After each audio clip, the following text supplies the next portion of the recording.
By the end of this video, you'll know exactly how to edit custom fields in MailerLite, so you can keep your subscriber data organized, accurate, and perfectly tailored to your email marketing needs. Custom fields are one of the most powerful tools in MailerLite because they let you store specific information about each subscriber, like their membership level, location, or birthday, and use that data to send highly targeted campaigns. If you find this helpful, please like and subscribe, and let's get started.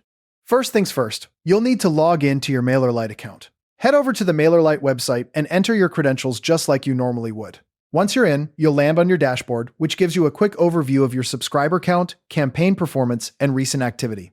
If you haven't logged in recently, make sure you have your account details handy. This is a straightforward step, but it's the foundation for everything that follows. Once you're signed in, you're ready to move on to the main navigation. From the dashboard, look to the left-hand sidebar or the top navigation bar, depending on your MailerLite version. Click the Subscribers option. This takes you to your subscriber management area, where you can see everyone on your email list.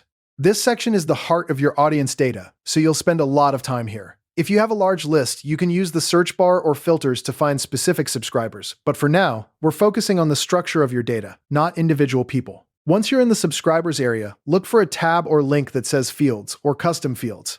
Click on that. Now you're on the Fields page. This is where all the custom fields you've created are listed. MailerLite gives you some default fields, like name and email, but custom fields are the ones you add yourself to capture extra details. You'll see a table or list showing each field's name, type, and sometimes a quick preview of the options if it's a drop-down or checkbox. Take a moment to browse this list. Look at the field names and types. Do they still make sense for how you're using MailerLite now? This is a great time to review your database and spot any fields that might be outdated or misnamed. For example, you might have a field called Level that now needs to be updated to something clearer, like Membership Level. Once you've reviewed the list, locate the exact custom field you want to edit. You can scroll through the list or use the search function if you have many fields. Click on the field name itself, or look for an edit button or pencil icon next to it.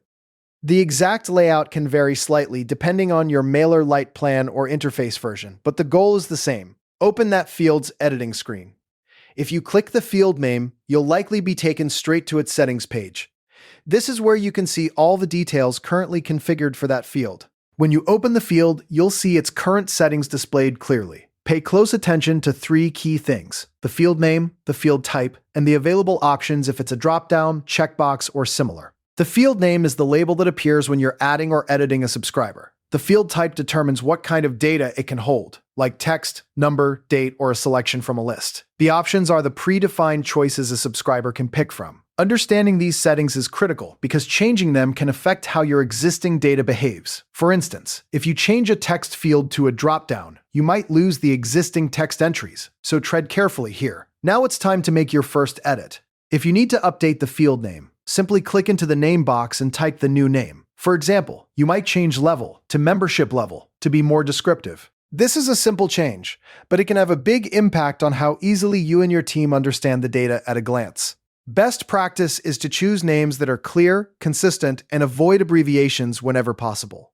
Just remember, changing the name doesn't affect any existing subscriber data. It only updates the label that appears in the interface, so it's a safe edit to make. Next, if your custom field is a drop-down, checkbox, or radio button, essentially any field that offers a selection of choices, you can update those options here as well. Maybe you need to add a new tier to your membership levels or remove an old plan that no longer exists. Scroll down to the Options section, and you'll see each choice listed. You can click to add a new option, edit an existing one, or delete an old one. Be deliberate here. Removing an option will not delete any subscriber data that already has that value selected, but it will remove it from the list of available choices for future subscribers. This is a common area where people accidentally break their data, so always double-check before saving. Speaking of data compatibility, before you hit save, take a second to think about the impact of your changes.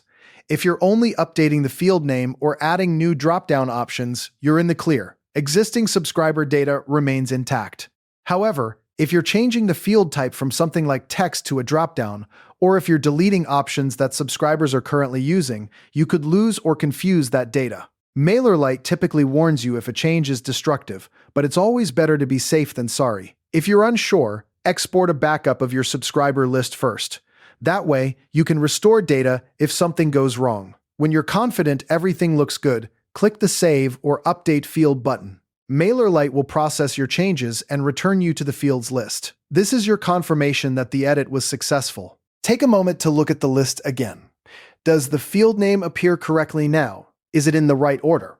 This quick visual check can catch any typos or misunderstandings before you move on. Now, you need to verify that your changes actually work in the real world. Go back to the main subscribers page and click on any subscriber who you know has data stored in that custom field. Open their profile by clicking on their name or email address. As you scroll down, you'll see the custom field you just edited. Check that the label matches your updated name and that any drop-down or selection options still display correctly. For example, if you renamed level to membership level, you should see the new label with the subscriber's existing value still in place. If the value is missing or looks wrong, that's a red flag that something didn't save properly, and you may need to revisit the edit. The final test is to actually interact with the field. Try updating the subscriber's value for this field. Choose a new option from the drop-down or type in a new text entry. Then save the subscriber profile.